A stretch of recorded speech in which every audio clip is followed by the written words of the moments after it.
आकृति 10.13 यानी कि यही आकृति क्या है 10.13 में है। एक्स वाई तथा X dash Y dash O केंद्र वाले किसी वृत्त पर दो समांतर स्पर्श रेखाएं हैं। एक्स वाई और एक्स डैश वाई डैश किसी वृत्त पर दो समांतर ये क्या है स्पर्श रेखाएं हैं और स्पर्श बिंदु सी पर ए बी एक्स को एक्स वाई को यानी एक्स वाई को ए तथा एक्स डैश वाई डैश को बी पर प्रतिच्छेद करती हैं, तो सिद्ध कीजिए कि एंगल ए ओ बी बराबर 90 डिग्री है। तो हम सिद्ध करेंगे जो दिया हुआ है पहले लिख लेंगे। दिया हुआ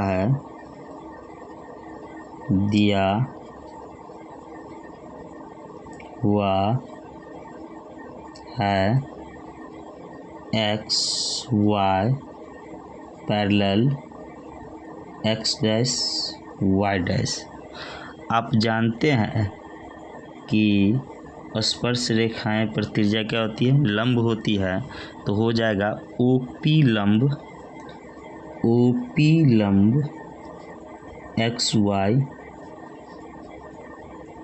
ओक्यू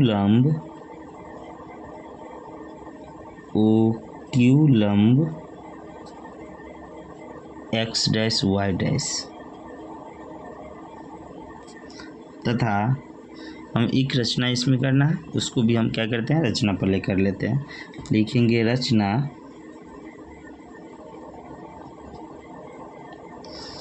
ओ से सी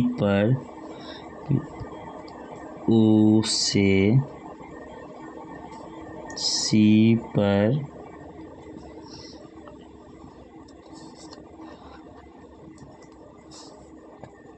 एक लंब डाले या खींचे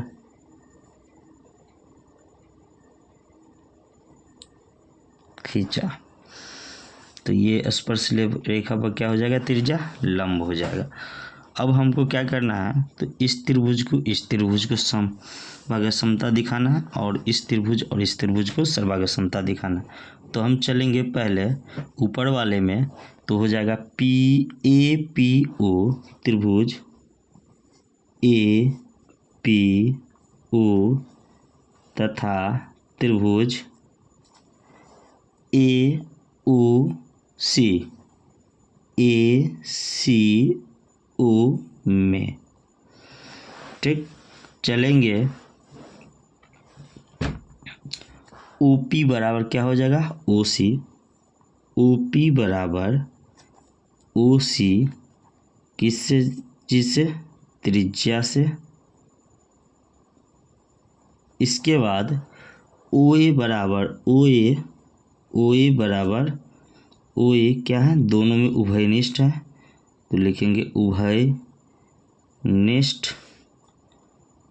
और आप जानते हैं इसमें भी एक त्रिभुज 90 डिग्री का और इसमें भी एक त्रिभुज 90 डिग्री, एक को 90 डिग्री का। लिखेंगे एंगल P जो है एंगल C के बराबर है जो कि है 90 डिग्री।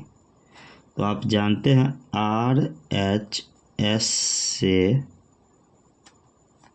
एंगल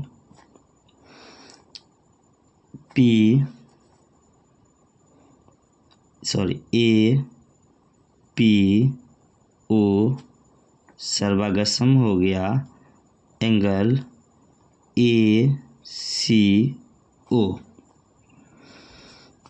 अब इसीलिए जैसे ही सर्वागसम हो गया तो आप जानते हैं कि इसके सामने का भुजा जब बराबर है तो क्या हो जाएगा, इसके सामने के भुजा सामने के कोण के संगत कोण क्या होता है संगत भुजाएं और संगत कोण बराबर होते हैं।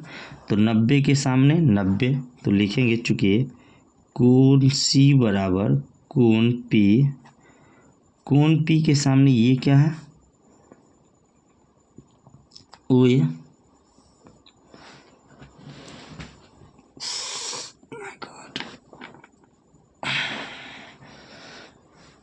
देखिए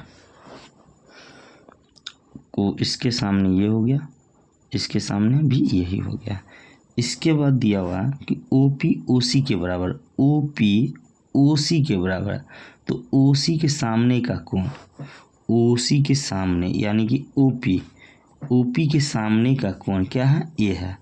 तो कोण ए बराबर क्या हो जाएगा, कोण ए के। इसके बाद दो कोण जैसे ही बराबर हो गया तो तीसरा कोण भी क्या हो जाएगा, बराबर हो जाएगा। कोण पी ओ ए बराबर हो जाएगा कोण सी ओ ए का। तो जैसे ही ये कोण बराबर हो गया तो हम इसको लिख सकते हैं,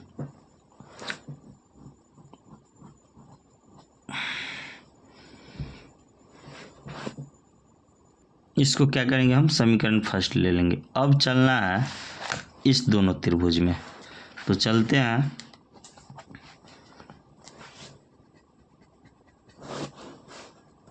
पुनः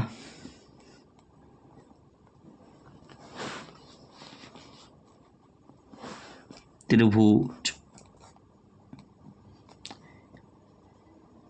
सी ओ बी तथा त्रिभुज C O B Q O B में आप जानते हैं कि एंगल क्यू एंगल सी के बराबर होगा, angle Q C O B यानी एंगल सी एंगल क्यू के बराबर होगा जो कि 90 डिग्री है। इसके बाद एंगल ओ बी बराबर ओ बी होगा, उभयनिष्ठ दोनों में उपलब्ध है इसीलिए उभयनिष्ठ हो जाएगा। इसके बाद ओ क्यू बराबर हो जाएगा ओ सी के त्रिज्या से। तो ये त्रिभुज क्या हो जाएगा, दोनों आर एच एच से सर्वागमता से ये दोनों त्रिभुज क्या हो जाएंगे, सर्वागम हो जाएंगे। तो सर्वागम हो जाएंगे तो लिखेंगे B C O B angle C O B सर्वागम त्रिभुज सी ओ बी तो क्यू ओ बी का। तो आप जानते हैं कि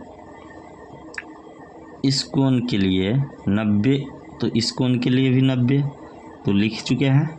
इसके बाद अन्य कोण बराबर हो गए तो ये त्रिभुज त्रिज्या यानी कि क्यू ओ बी, चूँकि Q O B C O B बराबर क्यू ओ बी होगा, सी ओ बी बराबर क्यू ओ बी के होगा। ये हमारा हो जाएगा समीकरण सेकंड। इसके बाद आपको पता होगा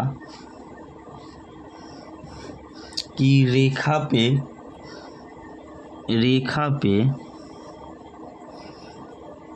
कोण क्या होता है, सभी कोण 180 डिग्री का होता है। तो हो जाएगा पी ओ, चूँकि रैखिक युग्म से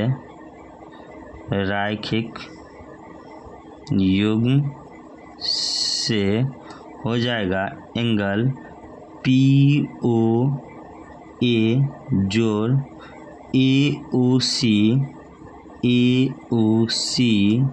जोड़ सी ओ बी जोड़ बी ओ क्यू बराबर 180 डिग्री। पी हमको निकालना है ए ओ सी, तो ए ओ सी तो POA किसके बराबर है? COA के बराबर है। तो लिखेंगे POA की जगह पे COA यानी कि AOC, और एक AOC कहाँ है? पहले से, प्लस COB लेना है।